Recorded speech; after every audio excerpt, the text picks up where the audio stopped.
Go. Thank you. Thank you. Thank you. Okay, go. Go.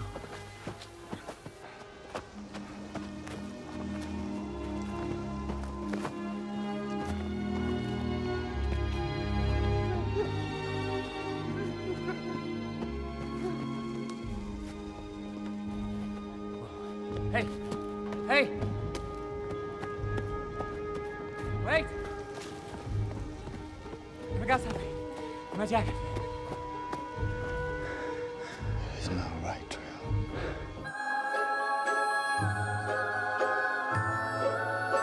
Je vous ai vu avec un appareil photo. I saw Gus you Van with Sant. your camera out Vous there, faites des photos, Gus. You're faites taking un petit photos, reportage you're making a little pendant le report festival. during the Would you festival. like this? Please use the Well, microphone. old camera. Oui. So I ended up with it. I don't know if he gave it to me or not, but it's sort of a legendary camera. Ah oui, une caméra légende avec une pellicule argentique. Hein. With Ce n'est pas du numérique. a film, it's not a well-worn. digital thing. He brought his cameras around with him everywhere, so it's like got really worn up. Alors j'ai vérifié sur internet. I cette checked on forêt existe, internet. This forest vraiment, really au does Japon, exist et in les Japan, personnes viennent and vraiment y people commettre do des really suicides. go Vous êtes there allé to dans commit cette suicide. forêt-là, So you went into that précisément. Qu'est-ce que vous specific avez forest. ressenti, quand What vous did you êtes allé, feel when you were dans in cette the forêt? Vous avez suicide ressenti quelque chose forest? de particulier, Gus Van Sant? We were only able to go into the real forest at the very end of the shoot. We were shooting most of it in Massachusetts, in the States, in a forest that looked quite a bit like the original. But we did visit the original one, Oui. and it was volcanic floor, big at the base of Mount Fuji, very beautiful, and was an ordinary forest except for a lot of tourism. There were ice cream shops, and but then there were signs warning people Ah oui. not to enter this forest too far, or that life had value. Different signs to sort of direct them away from possible suicides. Gus Van Sant, vous saviez que ça allait bien se Did you know, marcher, Matthew, that que ce everything was couple going to se- On a function l'impression qu'ils ont properly? vraiment une histoire Because derrière we eux. get the impression as viewers that you Gus. really have a backstory. Well, I would say, we have a great leader here, but I also knew that I was coming in late, and they were starting with the forest. And Matthew wrote to me via email, and we knew that we weren't going to get a huge amount of rehearsal time. And he said, look, we should talk on the phone, so let's, get into this. And I wrote him this email back and said, do you mind if I write to you in character? And he wrote back 3 words: write at will, love Arthur.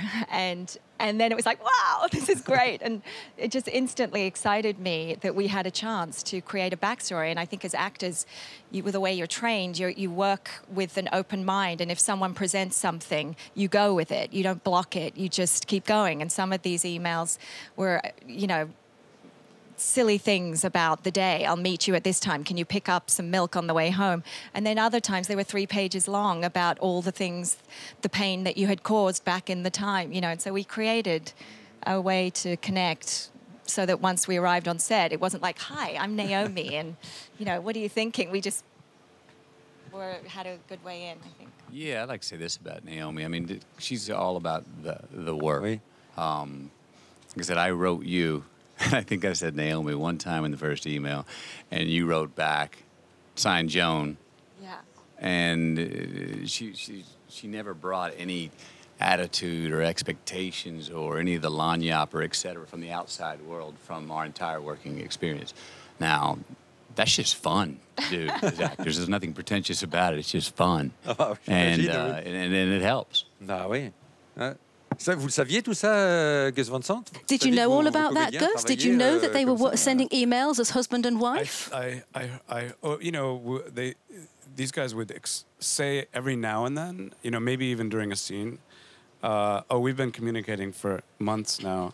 And it was a surprise. No, I didn't know about it. But then it was very intriguing, and it's an exercise, and it's, I think, something that, you need to do. I mean, to have a connection on screen. And you don't always know how another actor works, but I had heard that Matthew works very much from an internal place and the inside out, and so it was risky, but he just went with it. And you would write poems, and he's beautiful writer as well as incredible actor to work with. Oh, génial. On aimerait bien voir ces poèmes, Matthew. Oh, we'd like to read your poems, Matthew. Those were for Joan, not you.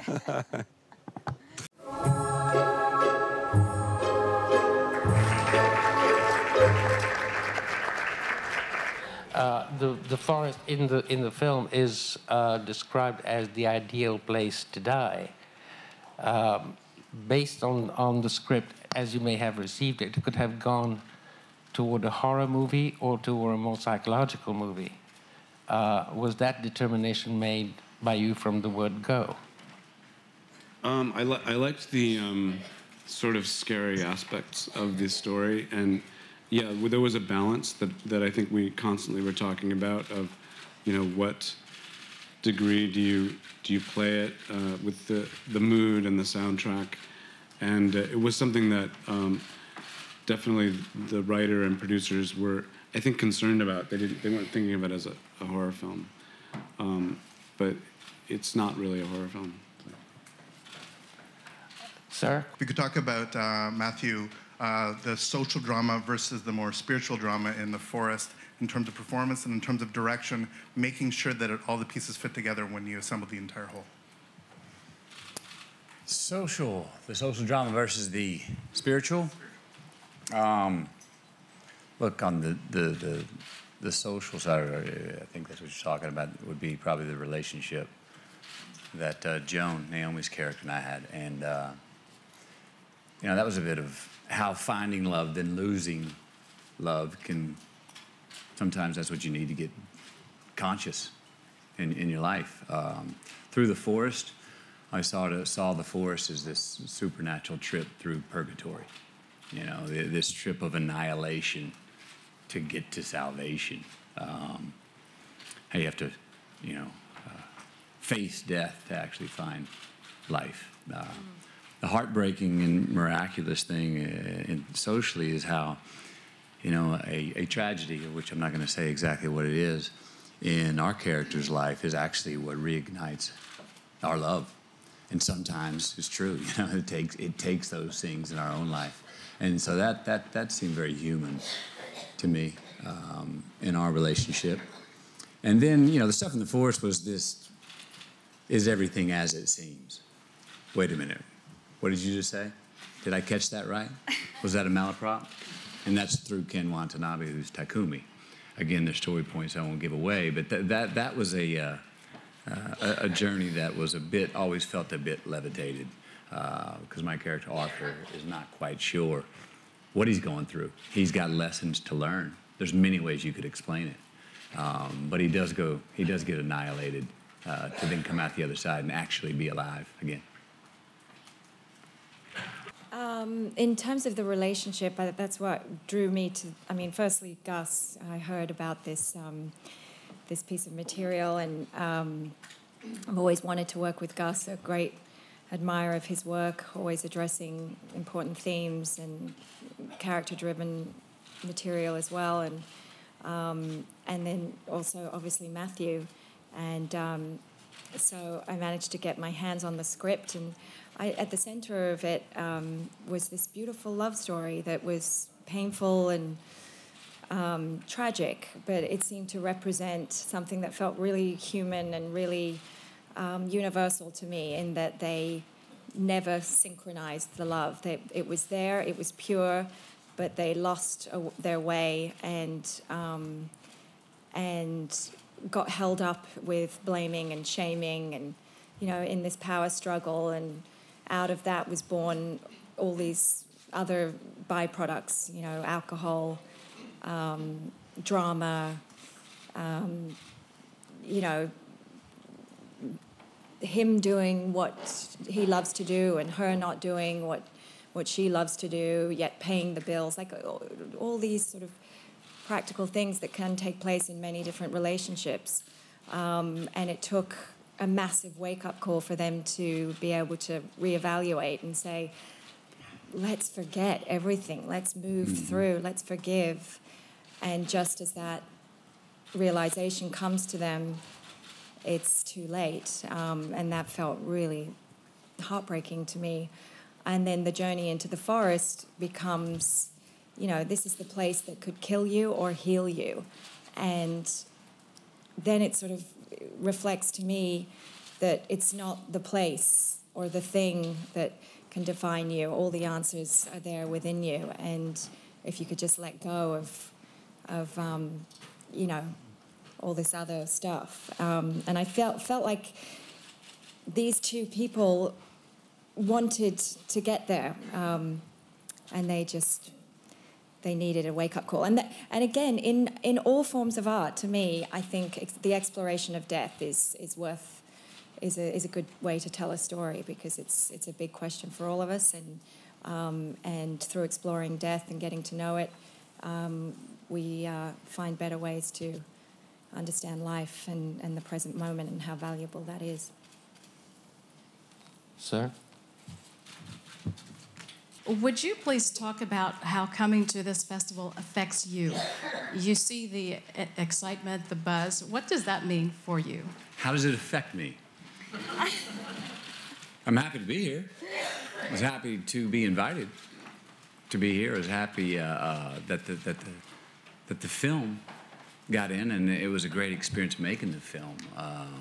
I like the film. I like the experience of making it, and that it now comes back, and we are now starting to introduce it to the world, declare it, and that it got in the festival. That was a happy day to hear that, and then say, hey, can you come over? And I'm working presently in the United States, but wanted to do everything I could to make the time to come over, because it's exciting for me. It's exciting to come support work that I got to do with these people, and also Ken Watanabe and many others that were behind the picture. So this is fun. I look at this as sort of dessert. You know, no matter what we've declared now, here it is. Thanks for having us. Hope you enjoy it. We did.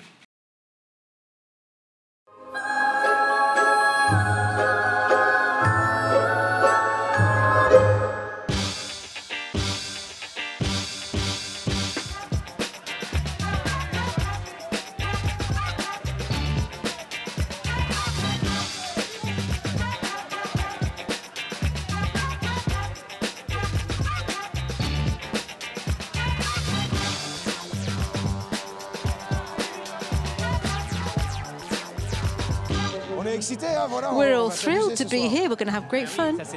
I'm thrilled to be here in Cannes. I haven't been here for the past 3 years, but Cannes marked the beginning of my career with Troy. I was a young actress back then. And so every time I come back, I'm so thrilled to be here. How is it to show another movie in Cannes? Is it different than the first time? It's been, yeah, it's great. Yeah, it's always great. It's good to be here. Okay, a little nervous. Why? It's always nerve-wracking a little bit. Audiences, I haven't seen the film except for alone, so it's always nice to see it with an audience. It feels like the first time. Well, how is it? So you give the pen back. Hey, man. How are you? I'm good to see you. It's good to be back here. So, first question, Gus Van Sant. I mean, he's one of my favorite directors. How is it to work with him? Wonderful to work with. It's very free to work with him. He's always looking at every situation from a different angle, or an angle you wouldn't think would be logical, and it turns out being something that works. I like Gus a lot. He's a gentle-souled voyeur. One word about Cannes and your story with Cannes. I mean, Mud was shown here, and it was kind of a beginning of a new career for you and a new part of your career. Do you agree on that? So you could say that. I didn't ever think of it that way, but you know, you could say that. A new chapter, a different chapter, exactly. Yeah. But this is, I guess, my third time or fourth time back, and it was fun to get my passport back out and then get the tux back out and come over here with my wife and see Gus and Naomi, and now we get to go declare. Now we get to share the film with you tonight, which we're happy to do.